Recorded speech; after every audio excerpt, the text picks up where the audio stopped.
What is the Zeitgeist Movement? The Zeitgeist Movement is the activist arm of the Venus Project, which constitutes the lifelong work of industrial designer and social engineer Jacque Fresco, who's in the audience today. Please give him a welcome. So I have some basic questions that I wanted to get out of the way before we have the Q&A, because I think these are the most dominant questions that people tend to ask. And I wanted to talk to Jacque about his life experiences and what you've gone through in your life to come to the conclusions that you have in regards to your ideas. So what are the life experiences that have influenced your life, the most dominant ones? I'll try to compress it. Sure. My grandfather made it impossible for me to pledge allegiance to the flag of the United States. He told me that people came from all over the world and brought wonderful ideas to this country and made it what it is today. So I could not pledge allegiance to the flag. I wanted to pledge allegiance to the earth and all the people on it.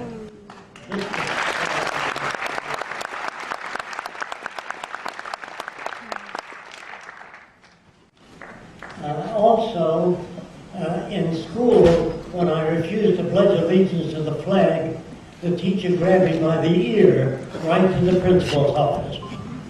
And she said, he doesn't want to pledge allegiance to the flag. The principal said to the teacher, you're excused. After she left, he put his arm around me and he said, why? Everybody does. I said, everybody once believed the earth was flat. That doesn't make it flat. So he said, well, what do you think of American history? I said, it's strictly BS, bad science. Because the people in history books always did the right thing. If they always said the right thing, and there's no such people. People make mistakes, poor judgments, they would appear real. But my history books did not appear real.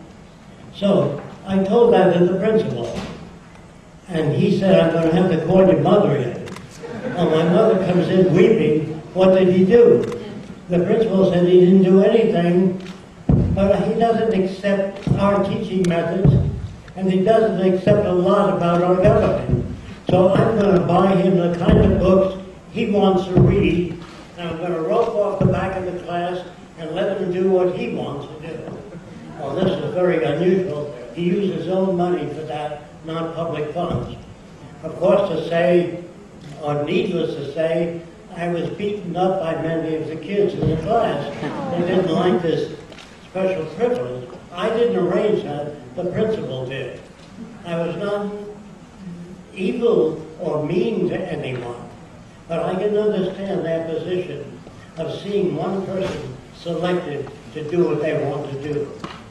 This, in turn, gave me a lot of freedom to read what I want to read. And I discussed some of these ideas with the principal. That went on for 1.5 years, and the principal died. And that time I played hooky for 6 weeks. The tune officer caught up with me, and he said, you haven't been to school for a month. I said, 6 weeks. That's right. What do you do when you're not in school? I go to the library and read what I want to read. I go to the science museum and I do what I want to do. He said, what do you do at home? I said, I have a little lab.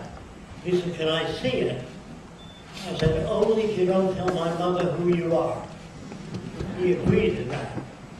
And when he saw what I was doing in the lab, he said, look, I can't criticize what you're doing. I don't blame you for not going to school. You can do me a favor, show up Monday, and then you can play hooky again. Well, I did that, and I never went back to school. I read what I wanted to read, and I did what I wanted to do. And I got information in a very different way. This is during the Depression, the last big depression, the 29 crash, or the 1930 crash. And at that time, 15 million Americans were sleeping in every empty lot. And that bothered me because there were things in store windows They just didn't have the money. They bought houses and cars, and the banks failed. So they couldn't pay them off, and they were kicked out of their houses. But the sun was out, and things were in store windows. It's just that people didn't have the money. So in my own mind, I said, this shit has got to go.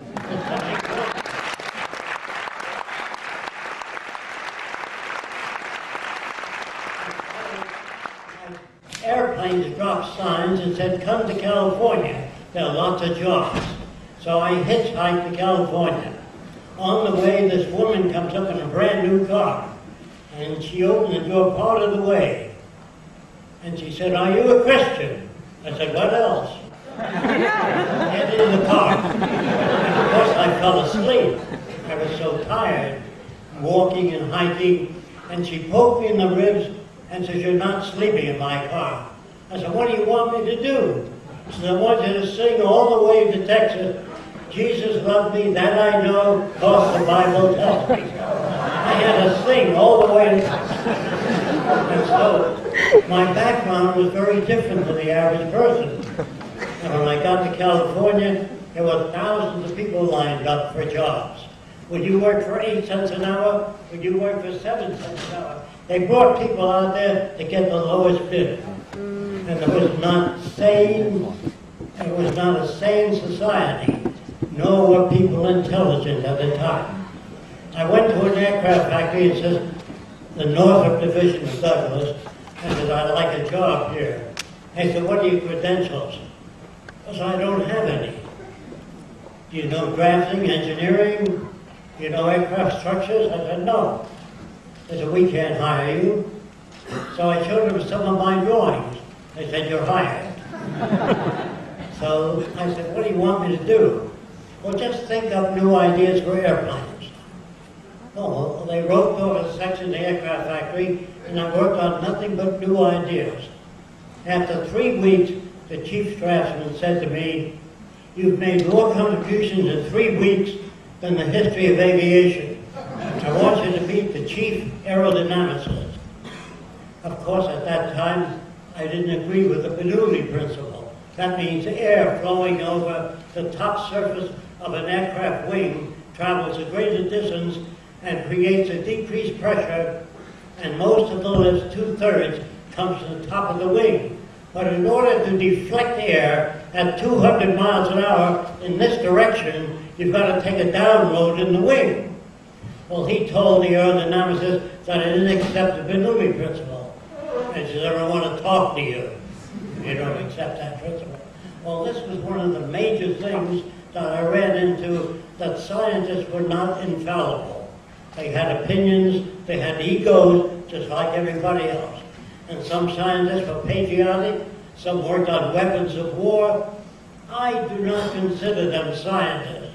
A scientist is one who cannot be trained in one area, optics, engineering, structures. A scientist is one that has curiosity about our social system, poverty, hunger, international affairs. That was a scientist.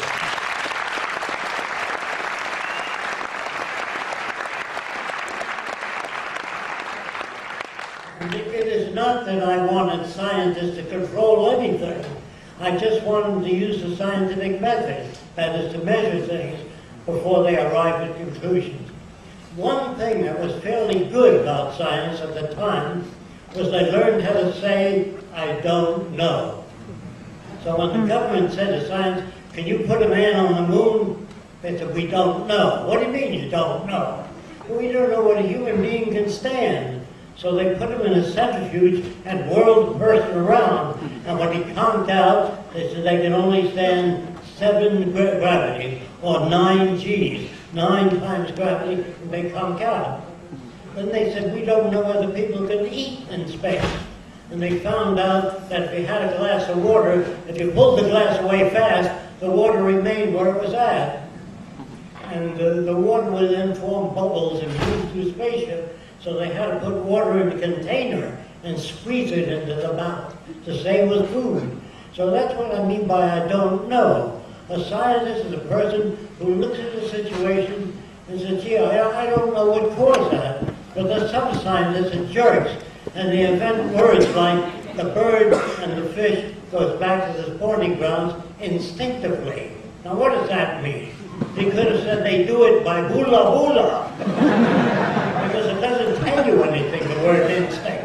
And another scientist named Jacque Fresco said, I want to know what the mechanism is that enables fish to travel thousands of miles as a spawning ground. Don't give me a word like instinct. Tell me how that works.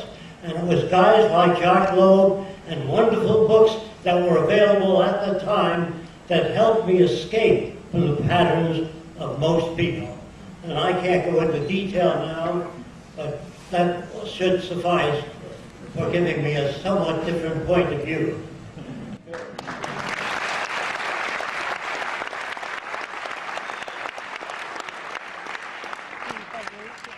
What is the closest thing you've ever seen to a resource-based economy in your life? I understand you lived on an island for a while. Yes.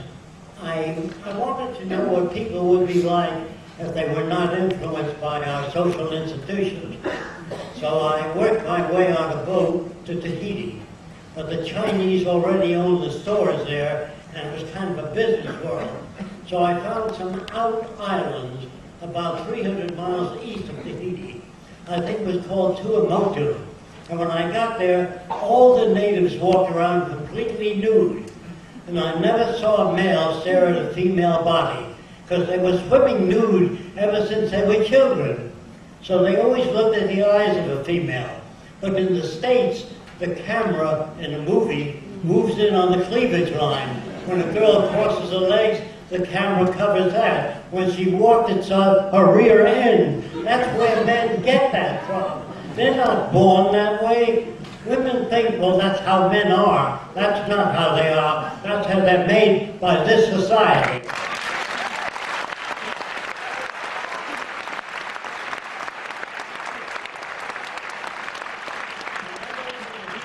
Another interesting thing about the island people is that I brought mirrors and beads, and I was going to give them out to establish rapport or a sense of well-being with the natives. But they were already in my hut giving out my mirrors and beads. So I said, you know, what's going on? They said, you got too many of them. Well, I didn't know what that meant until 3 days later when some men were pulling fish in with a net, and they threw fish to anyone standing there. That was a resource-based economy. Didn't say you owe me $5, you owe me $3. They shared everything I had. Then the missionaries came. They set up a tent, and they was going to teach them about Jesus. So the native women came to church, you know, with their breasts pointing to the moon. And the missionaries couldn't give the eye on the text. So they gave the girls T-shirts. They said, when you come to church, you put on a T-shirt. And all the girls put on T-shirts, but they cut 2 holes. I have no idea why, because they were brought up in that area. Now, you couldn't sell a nude magazine to any natives, and they wouldn't collect pictures of nude women, because they didn't know what that meant. If you cover a girl's nose, and you say to a guy, did you ever see a girl's nose? No. Well, show him a little bit, he's going to have to loosen his collar if you bring him up to that. So our culture is warped. You know, I've been to hundreds of restrooms, and I've never found a place to rest.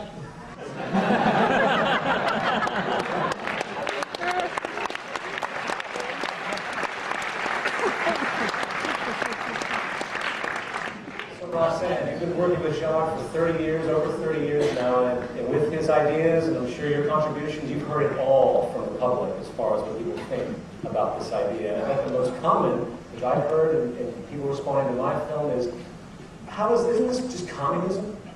What do you say to that? We hear that a lot, but they have really no idea what this system is about.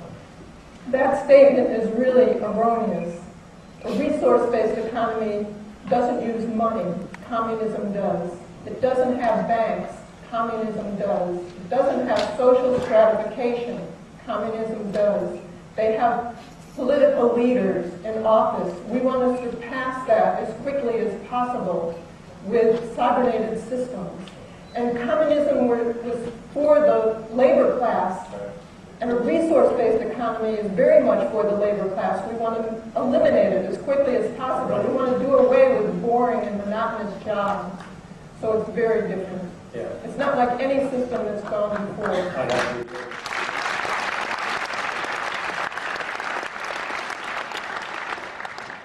Now here is a more complex question, I think for both of you. I'm going to ask you first. How do you see the transition occurring from our current system to a new system? We're in the process of the transition now.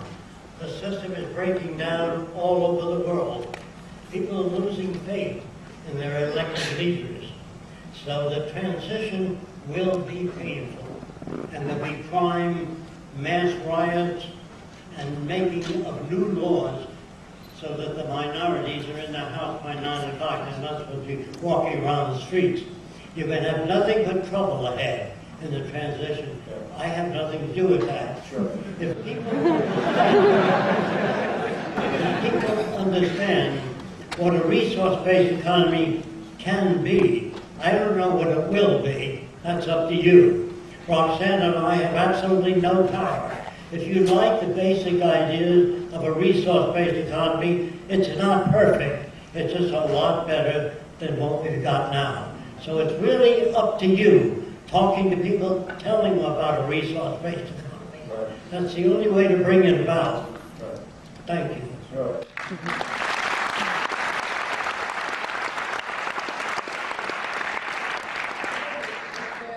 Sure. Go ahead.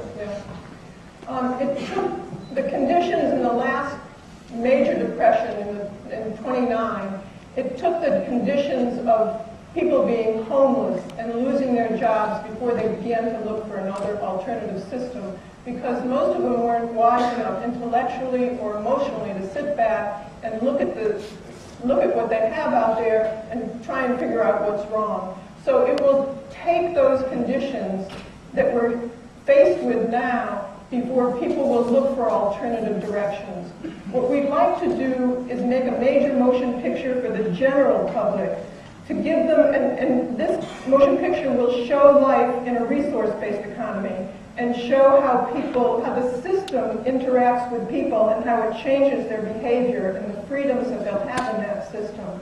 And we want to show flashbacks in the movie of how we got from here to there that will help answer questions that general public has that they have because they can't understand the new system, because it is unlike anything that is out there. So they liken it to the way that they see things today, and as I said, it's nothing like that. So we feel that the film will be a stepping stone for the transition to go a little bit smoother. So if anybody's in the movie industry or other than, Peter took this just so much further than what we could do by exposure and education, and that process has to continue.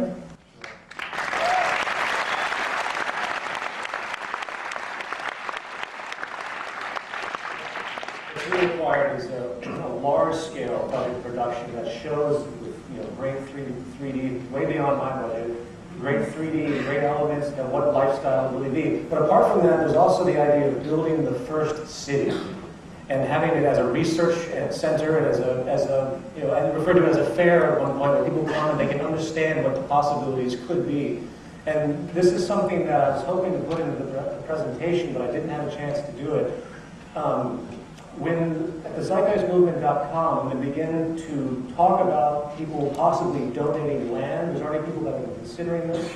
You would assume that maybe 1 mile in diameter is a possibility, or 1 square mile could be created to build the first city. And this would be essentially everything that, from the renewable resources to all of the sensor systems that we would use that would prove to the public that it's possible, put this in action. It could be smaller, it could be larger. This is something that I think is the next step. Apart from showing the people what could happen, we have to also create, this is the scientific method, we have to put it to test and show what really can be and have the world come together, countries from leaders from all the current nations, and have them come together and say, look, this can happen. We can design cities like this. We can design a world like this.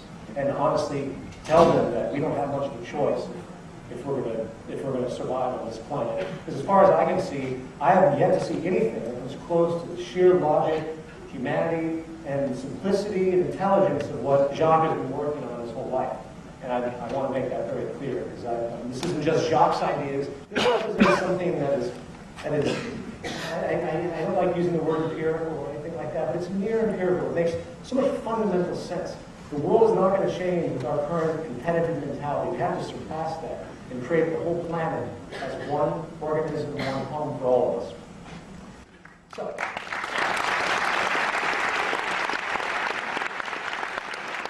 and so I throw that out there. If you have ideas about land, I would, we still live in a monetary system, unfortunately. If there was a big pool of people that had the money to do so, to buy a 1 mile radius of land, to begin this project on a larger scale. They already have, where they live in East Florida, similar setup to this, but the circular arrangement shown and made available for the world to see would be a profound step in this.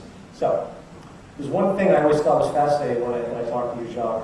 You mentioned you used to help juvenile delinquents and alcoholics, and you had a comment where you said, for every alcoholic you saved, society produced 10 more. 100 more. Come on. The system is bigger than one person being able to work on people. Well, I work on alcoholics, drug addicts, people who want to take their lives. And they came to me and they formed very large lines. And I figured, gee, I'd like to address the American Psychological Association and tell them about a new method of getting to people. So when I got in touch with Dr. Kaplan at University of Miami, he brought it up and they turned me down because I'm not a student of psychology. And when you slam the gates on outside ideas without investigating, you're doing the same thing that was done in Nazi Germany. In other words, all ideas should be submitted and evaluated. Because remember, Edison was a nothing. Louis Pasteur was not a doctor, he was a chemist. And the Wright brothers were bicycle mechanics. The experts used to write articles on why man can't fly. Apparently the Wright brothers never read that. So they went ahead and they built a flying machine. Good. Jumping points here, and Roxanne, I'll address this to you. People, I think I've, because of the association you guys have with me, I get a lot of heat from the religious community because of my criticisms toward history of religion and comparative religions, and a general kind of a feeling on religion as being separate, a separating mechanism in society.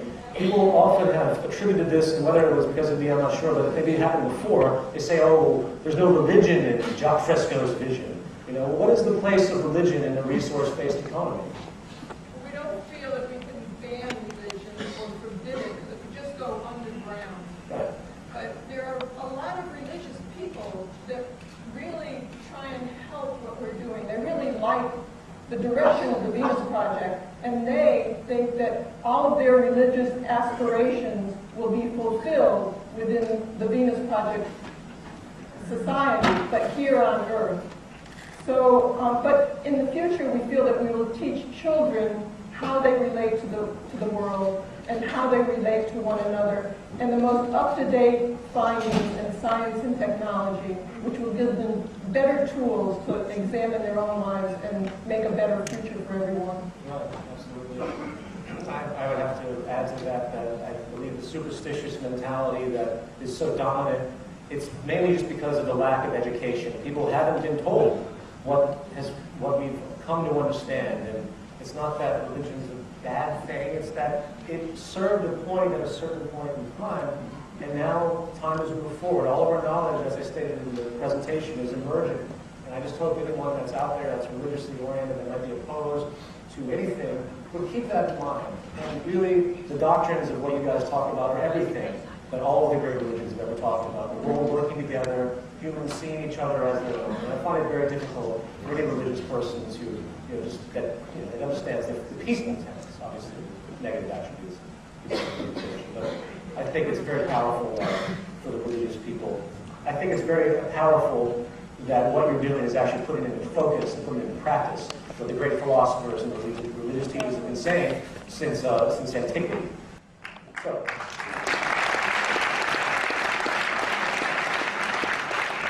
Now, this is for both of you. It's kind of a broad question. You know, you talk about prefabricated homes, and people automatically think, you know, trailer parks, and they think, you know, everyone will be the same. Everyone will be regimented. What is this fear of this loss of individuality? Well, first of all, you don't have individuality. That's a myth. If you had individuality, it couldn't be wars. There'd be thousands of different political parties, not just the Democrats and Republicans. And you've never had a democratic society. Well, that's an illusion. So what we hope to do and what we hope to accomplish is to expand every human being to their highest potential. This would be a sane society. Yes.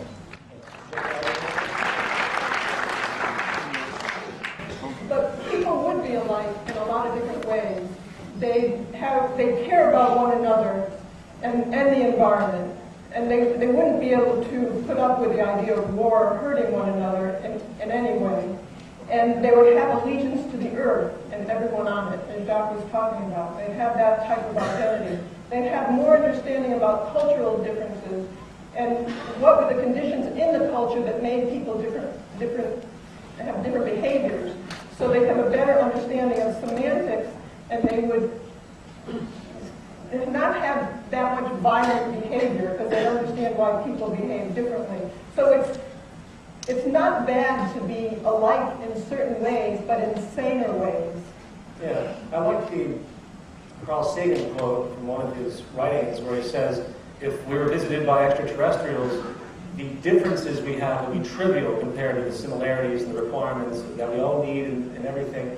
And I think it's the materialism in our system and the need for money and this cutthroat mentality has really caused so many problems psychologically that people shouldn't fear being the same, and people shouldn't care what they wear to be individual. You know, this is a distortion that's been created, I think. It's a ploy to sell more garments. Right, it's like earrings, you know. Like Jacque, you commented on earrings. What's the point of an earring? Remember what you said about that? Yeah. I was referring to blind people with that. Oh, that's right, yes. If blind people had what looked like a hearing aid that generated a sound like a bat can fly in the dark and not hit things. So if blind people had an acoustical device, they can sense a table in front of them, an open door by feedback of sound. And this is what we'll be working on. In the future, people think, well, if machines do most things, most jobs, what will people do? There are things we know nothing about. Why the degenerative diseases of the retina occurs. We don't know how to stop heart attacks today. There's so much we don't know. That's what people will be working on. Right.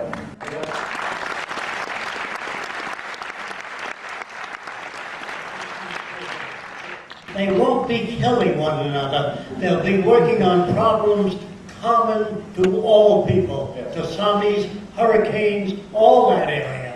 Not killing one another.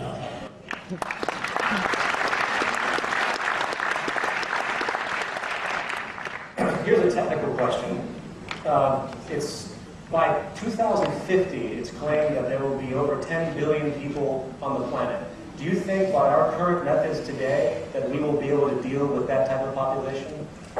Well, we have the methods, but we don't apply them. No, I mean today, what we're doing right now in the monetary system. Do you think that this population growth will be extremely detrimental? Yes, Yes, I do. I think so too. I think that in the future, with a better and more relevant education, people will study what the carrying capacity of the earth is and the environment, and maintain a population in accordance with the carrying capacity of the earth, not someone's opinion.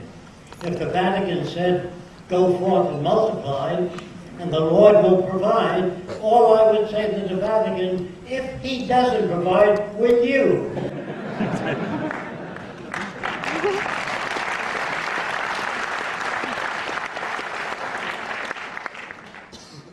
So Roxanne, now, here's a big question. Will those in positions of differential advantage right now try to prevent the development of a resource-based economy? The industrialists, the lobbyists, the banking institutions? Yeah, they certainly will. Yeah. If we get more well-known and more support and more people working towards this direction, you'll hear all sorts of misinformation about us out there. And it will be a threat. That's happened all through history. But, you know, with its own weight, the free enterprise system, as they automate more, and they have to become competitive, more and more people, as PJ presented very well, will be out of work.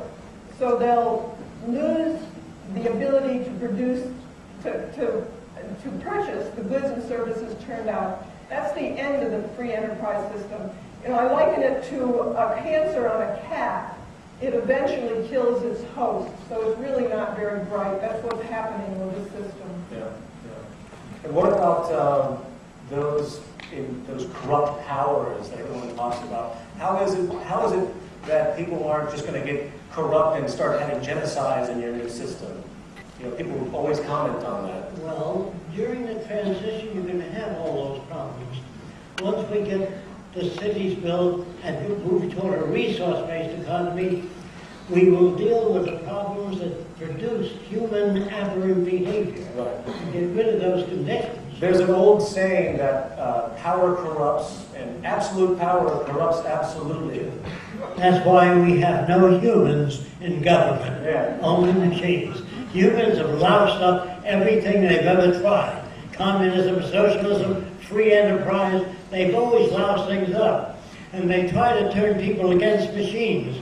Don't forget, guided missiles are guided by people. And when people drop bombs over cities, it isn't machines dropping bombs over cities. People contaminate the ocean, the atmosphere for profit. It's people that have loused up the world, not machines. Yeah, good point.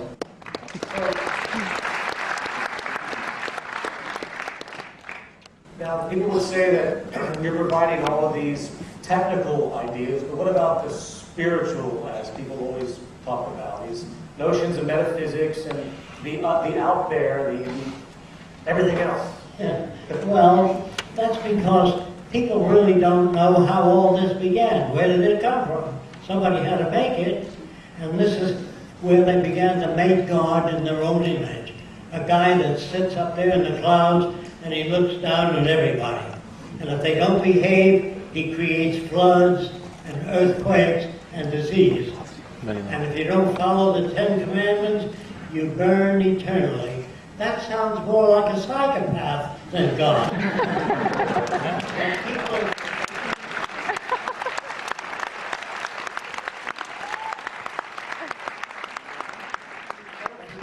The Eskimos' concept of God living in a big igloo, and there's lots of seals around. The American Indians call heaven the happy hunting grounds. You know, lots of animals, lots of bow and arrows, and you get all the animals you need. So people try to conceive of God in their own concept. That's why I try to tell you over and over again, there's no such thing as good or bad people. In ancient Rome, they used to feed Christians to lions. This was typical. And when a Roman family came to see the Christians being fed the lions, the kids would say, "Daddy, can we come next week to see Christians being fed the lions?" And Daddy said, "Only if you behave yourself." Is there anything wrong with these kids? No. There's something aberrant about the social institution that advocates that. Yeah. It is now 10 o'clock, and I was hoping that we'd get the Q&A faster than this, but let's do the Q&A with all of you now. Please speak up, because I'll tell you to Jacque. Thank you, Jacque. Thank you, Roxanne. He says thank you.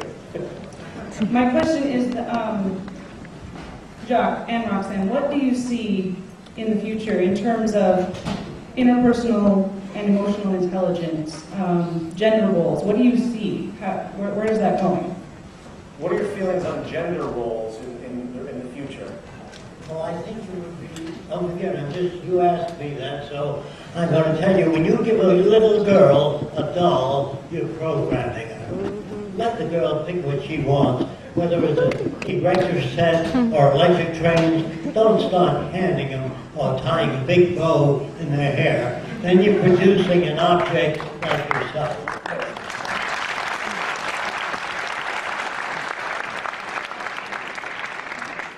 I have a couple of questions, but I'll keep this brief. I think the most pressing thing, or to me it would be, what happens when a machine decides that it's more efficient for a family member to no longer live? If that was, I know it seems crazy, but what happens if that were the case? If it was more efficient for them to not be a part of that society, would you stand idly by and let that You mean take a machine deciding someone should die? Yes. I mean, if someone were to die. Well, I think his question is if a machine logically decided that someone should die, what's your response to that? Well, I can respond in the way that machines don't have attitudes. They don't have ambition. If you took your laptop and smashed it in the front of 50 other computers,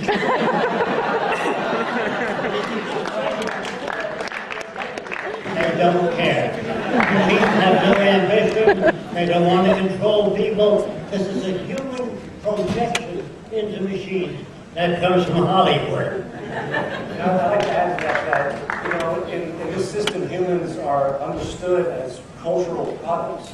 So everyone has a certain degree. By the way, once we get past our current system, all of the ridiculous, despotic behavior that's constantly created, you're going to see an entirely new world of people that really don't just, out of no reason, go and just stab someone to death. Everyone has a reason. So for the machine to decide, that this person's a threat, which I think is what your question was, that's not really a relevant question. It doesn't have a real basis. If anyone does kill somebody out of jealousy and old-time mentalities, derived from earlier elements and probably the transition, as we move towards a different society, I think they would be treated as what they really are. It's a sick patient as they're presented in the object. Thank you all for what you're doing. I do appreciate it. Thank you. Thank you for your question. And we're going to Lathan back here. Hello. I have a question about your thoughts about culture and history and how that plays out in this new construct. And specifically, I think there's this kind of maybe egoic thought of attachment to the past or to history or to culture. And so how does that play out in this new model, this new system? Yeah, traditions. Sure. Well, a lot of old traditions have really long outlived their usefulness today. I know when there was an old Jewish man who came up and said, "Are you going to allow traditions in a resource-based economy?" And we said, "Well, the Jew," and he said, "Yes." And we said, "How about the Klan? They've been meeting 70 years in the same place." And he said, no, not that tradition. So we really have to see what traditions are useful to society and perpetuate those. Those that are harmful, we really need to outgrow them. There's no restriction. There's no restriction. It's a matter of education. The attachments that we all have are very much material, I believe, and they're very much created by our system because of the materialistic attachment itself that's perpetuated by our social system. I would love, personally, I can't stand property, I can't stand ornament, I can't stand any of that stuff anymore. I've come to realize that it doesn't mean anything. It's like if you're attached to earrings and you're on an island and there's no one else there, would you wear the earrings because no one's there? It's a big step, I think, for people to think that way. But it's a good question. Emil? Basically, I see your guys' point of view as purely scientific. I don't see any holisticness to it. So I'm going to try to make an analogy in terms of science. I like to think of the world as a big biome. It's just one organism. We're all in balance, the ecosystem. And within that, I think that if we push too far in one direction, that it's going to equal drastic outcome. You know what I mean? Like if we took one species out, one species is going to deplete and the other one's going to go through the roof. And in my eyes, I'm trying to just think of the whole table rather than just the solution, is that if we push too far for the solution, we get everything that we need to support everyone, is the equal and opposite reaction going to happen, do you think? Well, I think the whole thing is a holistic concept. I would say it's what you're talking about. It might be scientific, but scientific isn't a cold, singular approach. It really is the approach of everything in a lot of ways. I mean, we can debate metaphysics, debate a lot of other seemingly esoteric topics, but I think the holistic concept that you just mentioned is completely built into this. Other than that, I'm not quite sure what else. I mean, there's no species that are removed. The whole idea is to make the world as natural as possible, to make the world as simple as possible. No more political strife and nonsensical inventions, materialism, and all the greed and nonsense and all the confusion and noise that goes on in our minds. We're reducing society to an extent while simultaneously opening it up tremendously for extended human potential. It's a humanist idea, not humanist in a classical definition, but it's humanist in its very approach. You know, we're not going to save all the species of the world. We're going to do everything we can diligently to make our lives as best as we can while having respect for the symbiotic relationship with life holistically, which entails the fact that we have to take care of everything. We have to take care of the environment. We have to take care of the bees, which are disappearing still. We have to take care of everything. So I hope that answers your general question. Where would the ideal location to start the societal advancement project be, being that America is going to be really dangerous and really unlivable when this monetary system fails?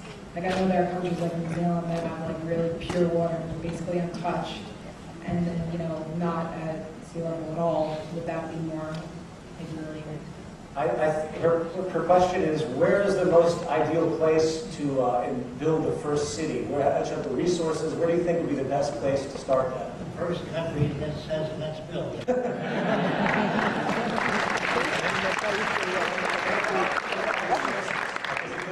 For example, Iceland contacted me. I had a lot of people from Iceland contact me, and I mentioned this to you guys. Their system is completely collapsed because of the fraudulent banking structure. And, you know, Iceland would be kind of a difficult place, I think, to start because they have geothermal, but they have a very limited amount of resources, so it would be very difficult for them to be self-contained. I think if we had a choice as to where to build the first one and it's still within the monetary system, then someplace that's flat, because it's easier to build, and warm, so we can use solar energy, because if we still are within the monetary system, we'll have limited access to resources and other things. So we have to take all those things into consideration. The most abundant area we can find, actually New Zealand is a great place. I heard some people on the site talking about the zeitgeist movement in New Zealand, and there was someone eventually that kept emailing me about land they had, and it's something I need to follow up on. Everyone's very excited about the whole possibility of all of this, just getting it down and getting a functional operation going. So, are there any education systems now, or are going to be in place soon that are going to try to work on that, like a different form of education, not like the cookie cutter kind of program education system that we have now?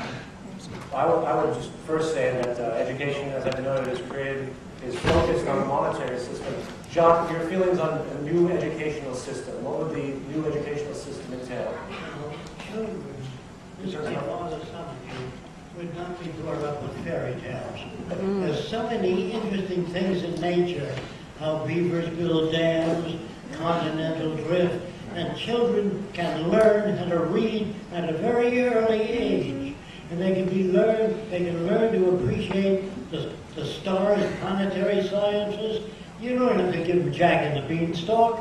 Life is tough enough without all those myths.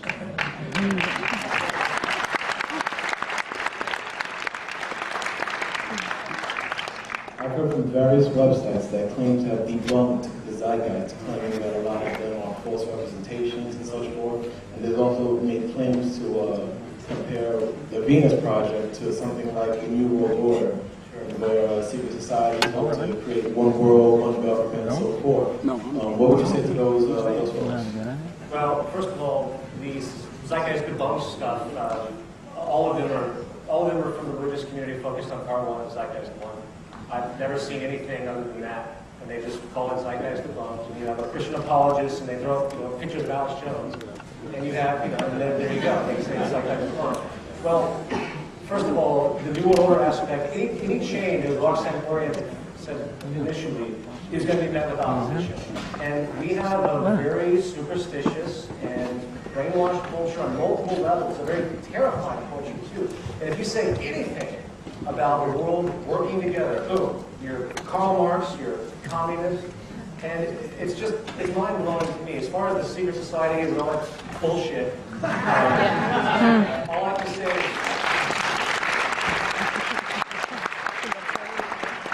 people email me this crap and it goes straight in the bin. I mean, I don't know what to do with it. They're not thinking. I see the tension that has occurred, and I get opposition from all these patriots and all of these people that want preserve, and they tend to come from the same narrow-viewed, nationalist, religious community, unfortunately. And I can't. This is too important, and I basically just ignore those people. That's just.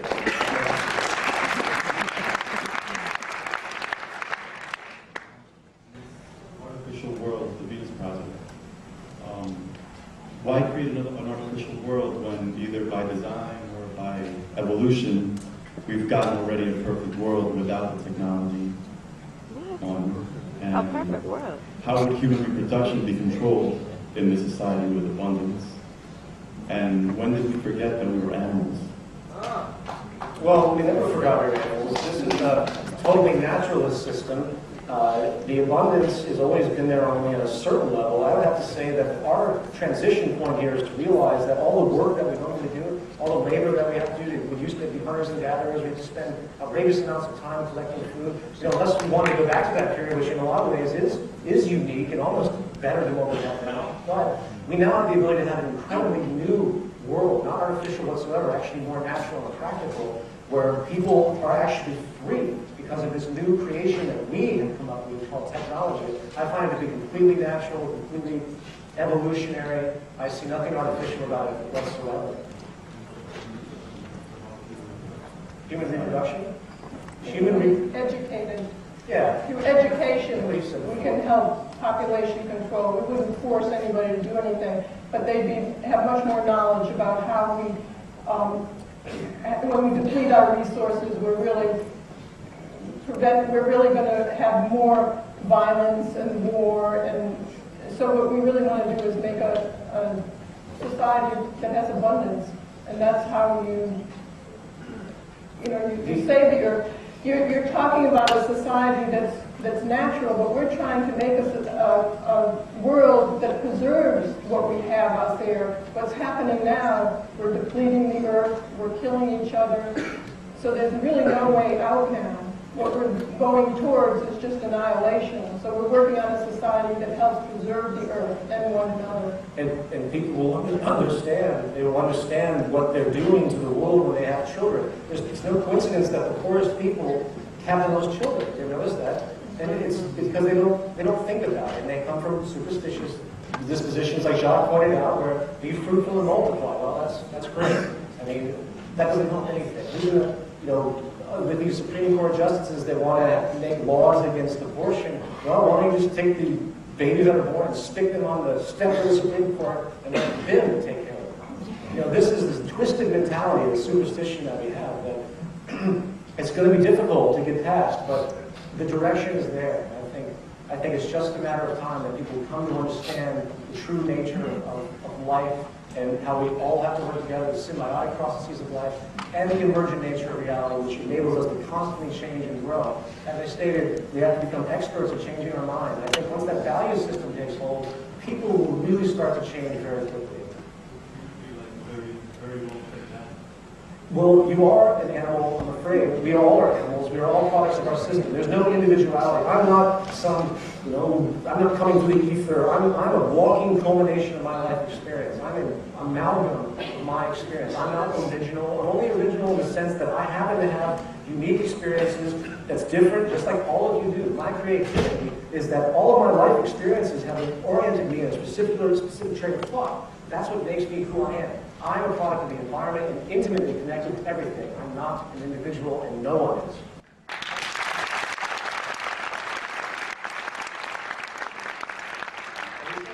So to say you build this city and you've proven that it works and you show it to the world leaders. Which world leader do you expect will give up its power? And I suspect none of them will. So my question is, what will it take for this system practically to actually take hold and this transition to actually happen? Well, welcome to the Zeitgeist Movement. The Zeitgeist Movement is a grassroots campaign to get all of the nations, as many people as possible in every nation across all borders, into a common focus, moving in one direction to the general welfare of humanity as a whole. I think once enough people realize the merit, once they've become so distraught and destroyed by this system, they're going to say, you know what, this is ridiculous, what are we doing? And they're going to wake up and they're going to say, you know what, this actually makes sense. You know, this makes sense, we're going to join. And I expect, we have about 250,000 members right now since October, which is pretty good. If things continue at the rate that they're going, by next year, this will be in Madison Square Garden next year.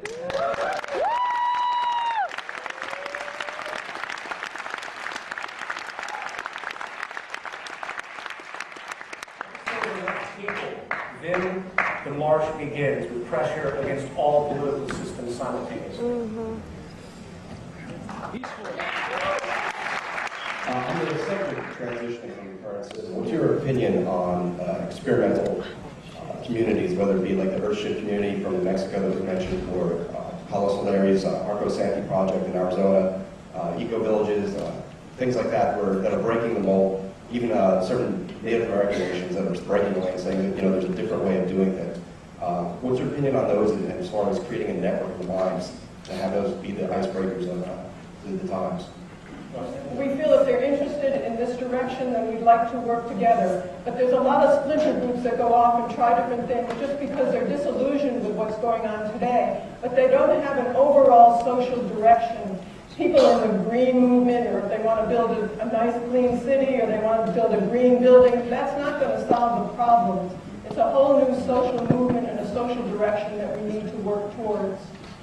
I would also add that the logic of green and recycling and optimization isn't a stylized concept. It's universal. It's understanding what's relevant to our life. I mean, you probably get a lot of emails from people that we have this new floating island and we think it's great for Jacque Fresco. I mean, what makes your system what makes your system better, or what is the train of thought that is important in your system that makes it near universal in your mind? It's not patchwork. It's not patchwork. And it's the ability, they have what they call today intelligence tests. Actually, the only intelligence test is your ability to extract significance from any situation. That's intelligence. But other definitions don't make sense. An intelligent electrical engineer of 75 years ago couldn't get a job today. So what does that mean? That there's no such thing as intelligence. It's an ongoing process. There's no such thing as civilization yet. We learn more every year and add to it. There are no final frontiers, no utopias, no best computer. It's the best we can do up to now with what we know.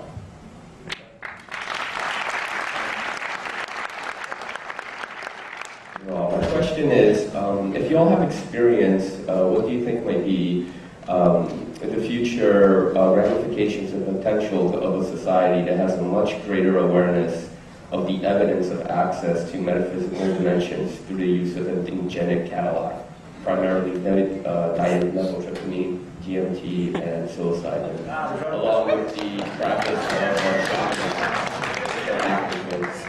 I think, I'll answer this one.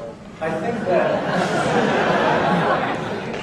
first of all, I think we should look at it differently. I think there's a general perception of mind that if people experiment with certain things and expands their awareness in some way, and it opens up different parameters of mind, and that is a personal choice. In this system, there's no restriction on anything. There's certainly no law against drugs. People will be educated to understand. I mean, if you decriminalize drugs right now in America, you'd see a dramatic improvement in about 5 years.